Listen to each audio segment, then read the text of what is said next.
Alright, fight fans, the heavyweight division right now is absolute chaos. One minute, it looks like Usyk is headed for a rematch with Daniel Dubois. The next, we're hearing Joseph Parker's been made mandatory. Meanwhile, Joshua's name is getting thrown around in bizarre crossover callouts. Jake Paul, of all people, and Deontay Wilder is apparently still teasing a comeback. What was supposed to be a clear path forward after Parker versus Dubois has turned into a mess of shifting narratives, silent camps, and uncertain futures.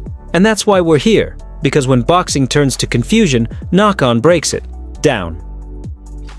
Let's start with what was supposed to happen. Dubois versus Parker. That bout was originally lined up for the undercard of Bivol versus Beterbiev. It had big implications, essentially a title eliminator, with the winner likely moving straight into a shot at Usyk. But then Dubois fell ill, dropped out, and was replaced by Bakodir Jalolov. Parker got knocked out, and the heavyweight roadmap was thrown completely off course. The plan was simple: get Dubois versus Parker done, and let the winner challenge Usyk.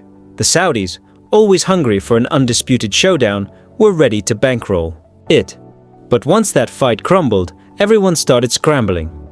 Could they reschedule? Doesn't seem like it.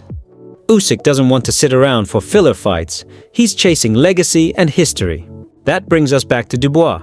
Despite losing to Usyk before, the rematch now seems like the most logical move, especially from a promotional and financial standpoint. But then the WBO entered the chat. They've now officially mandated Joseph Parker as Usyk's next opponent. Parker is the interim champ and has held that status for about a year.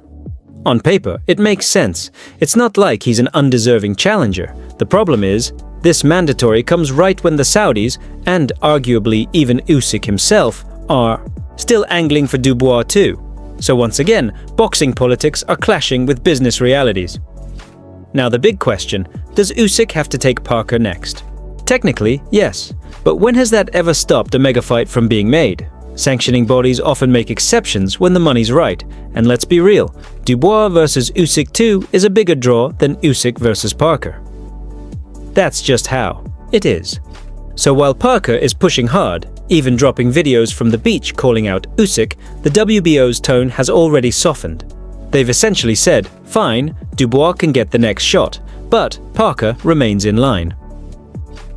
So the most likely scenario: Usyk versus Dubois 2 gets greenlit, and Parker either waits for his shot or takes another fight in the meantime.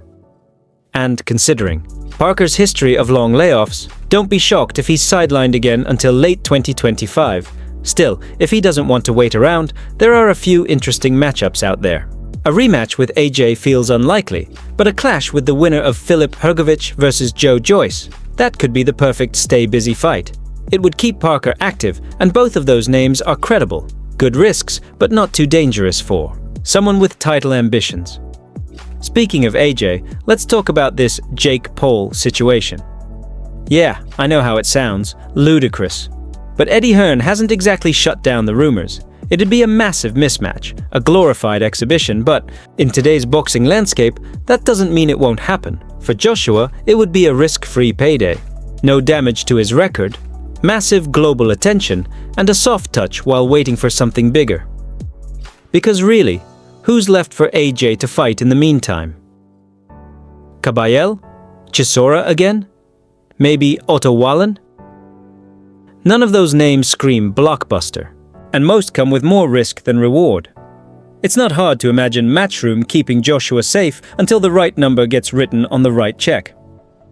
Now here's a strange one. Kubrat Pulev is apparently the WBA regular heavyweight champion again.